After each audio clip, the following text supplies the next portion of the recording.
Baiklah, Assalamualaikum warahmatullahi wabarakatuh. Perkenalkan, nama saya Silvi Busada dengan NIM 20035146 dari Prodi Pendidikan Kimia. Nah, saya di sini akan membuat video presentasi pembelajaran dengan materi perkembangan model atom. Nah, sesuai dengan KD dan IPK yang telah dibagikan, saya mendapatkan bagian IPK 3.2.4 dan 5, yaitu mengenai perkembangan model atom, bor dan mekanika gelombang. Baiklah, selanjutnya kita lihat dulu terlebih dahulu. Nah, di sini sebelum kita masuk ke materi dan melihat KD IPK dan tujuan pembelajarannya, di sini saya sajikan beberapa komponen medianya. Di antaranya ada petunjuk penggunaan, KD IPK dan tujuan pembelajaran, materi, dan evaluasi yang nantinya berisi soal-soal.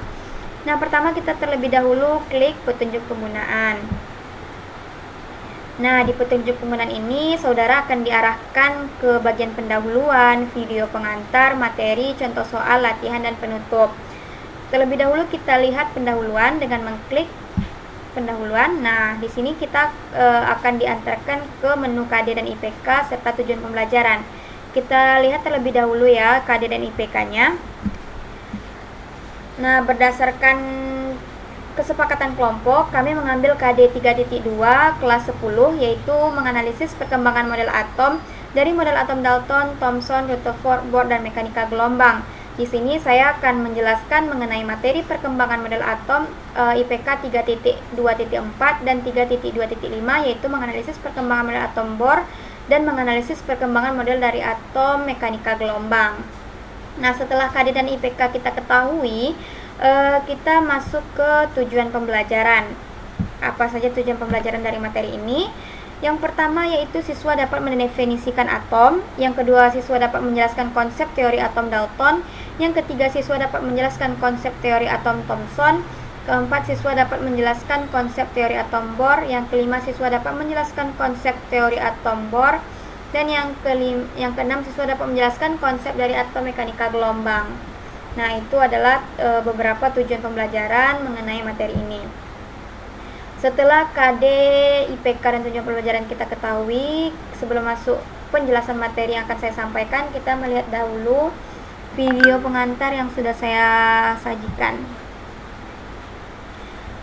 Nah, di sini ada video pengantar mengenai perkembangan model atom dari Dalton sampai mekanika gelombang. Kita play. Karena saya hanya membahas mengenai model atom, Bohr, dan mekanika gelombang, kita percepat saja videonya. Atom yang kelima, stasioner yang lain sebagai tingkat 1. Menurut Bohr, sekitar tahun 1913.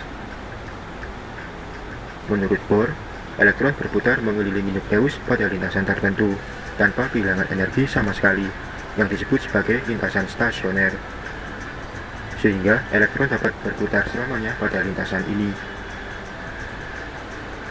Elektron dapat berpindah ke lintasan stasioner yang lain dengan menyerap atau melepaskan foton. Model atom Bohr juga dikenal sebagai planetary model, dapat menjelaskan fenomena spektrum garis pada gas hidrogen dengan sangat tepat.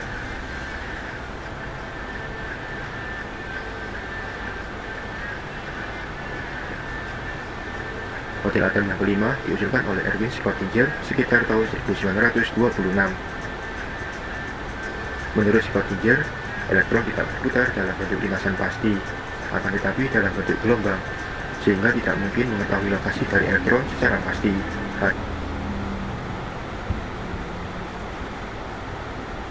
Nah, itulah video pengantar mengenai atom Bohr dan atom modern. Nah, selanjutnya saya akan masuk ke bagian penjelasan materi. Nah, di sini saya akan membahas mengenai materi atom Bohr dan mekanika gelombang. Sebelum masuk ke bentuk atom Bohr dan mekanika gelombang, terlebih dahulu saya jelaskan sedikit. Model atom adalah suatu gambar rekaan atom berdasarkan eksperimen ataupun kajian teoritis, karena para ahli tidak tahu pasti seperti apakah bentuk atom itu sebenarnya. Nah, dari ada model-model atom yang sudah kita ketahui, ada 5 model atom, yaitu model atom Dalton, Thomson, Rutherford, Bohr, dan mekanika gelombang. Nah, selanjutnya Nah, di sini saya akan menjelaskan mengenai atom Bohr. Atom Bohr ini atau penemunya disebut dengan Niels Bohr, di mana dia tuh menemukan atom didasarkan pada penelitiannya tentang spektrum garis atom hidrogen. Ini adalah profil dari Niels Bohr. Nah, kemudian ini bisa kita lihat model atom Bohr ya, ada kulit 1, kulit kedua, dan kulit ketiga. Di situ juga ada inti atom dan ada energi yang dilepas ataupun yang ditarik. Nah, kulit K disebut juga dengan N1 maksimal 2 elektron, kulit L juga 8 elektron, kulit M atau disebut N ketiga maksimal 18 elektron, dan kulit N itu maksimal 32 elektron. Nah, model atom Bohr ini spektrum garis menunjukkan bahwa elektron dalam atom berada pada tingkat energi tertentu dalam atom. Kemudian bisa kita lihat di sini apa saja teori-teori dari atom Bohr. Yang pertama yaitu dalam atom elektron beredar mengelilingi inti atom pada orbit tertentu atau disebut juga dengan lintasan stasioner. Nah, jadi kata yang pertama tadi, dalam atom elektron beredar. Nih, elektron akan beredar mengelilingi inti atom pada orbit tertentu atau kita sebut dengan lintasan. Ini disebut dengan lintasan stasioner. Kemudian selama di lintasan stasioner, energi akan tetap sehingga tidak ada energi yang dipancarkan ataupun diserap. Jadi dalam satu lintasan ini energinya itu selalu tetap, tidak ada yang dipancarkan ataupun yang dilepas. Elektron itu baru bisa berpindah ke lintasan stasioner yang lain jika dia menyerap ataupun melepas energi. Kemudian kelemahan dari teori atom Bohr ini, yang pertama hanya dapat menerangkan spektrum dari atom yang mengandung satu elektron atau disebut dengan hidrogen. Kemudian yang kelemahan yang kedua adalah tidak dapat menjelaskan letak elektron dengan pasti. Nah, itulah model dari atom Bohr. Jadi selama di lintasan stasioner ini tidak ada energi yang dilepas ataupun yang diterima. Dia akan melepas ataupun menerima energi jika dia berpindah ke lintasan berikutnya. Kemudian kita masuk ke materi yang selanjutnya, yaitu mengenai model atom. Sebelumnya saya akan memperlihatkan terlebih dahulu animasi dari atom Bohr. Nah, ini yang diberi penjelasan tadi, di mana elektron mengelilingi inti atom. Tidak ada energi ataupun yang diserap ataupun yang dilepas. Dia akan berpindah ke lintasan lainnya jika dia melepas ataupun menyerap energinya. Nah, bisa sama-sama kita lihat.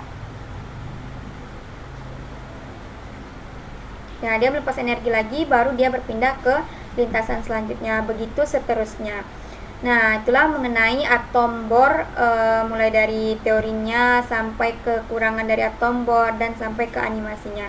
Selanjutnya kita masuk ke teori yang terakhir, yaitu atom modern. Di mana atom modern ini bisa kita lihat ada 3 profil di sini, yaitu ada de Broglie, Erwin Schrödinger, dan Werner Heisenberg.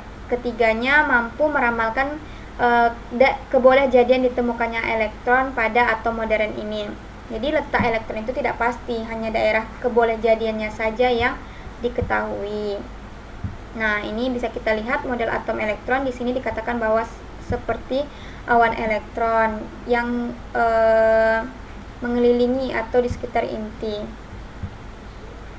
Nah, di atom modern ini kita mengenal istilah orbital, yaitu daerah kebolehjadiannya ditemukan elektron. Nah, menurut teori atom modern, atom terdiri atas inti yang terdiri dari 2 jenis nukleon, yaitu proton dan neutron, dan elektron berada di sekeliling inti atom.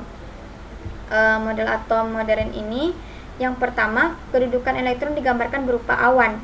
Tebal tipisnya awan menyatakan besar kecilnya kebolehjadian ditemukannya elektron di daerah itu, atau yang disebut juga dengan orbital.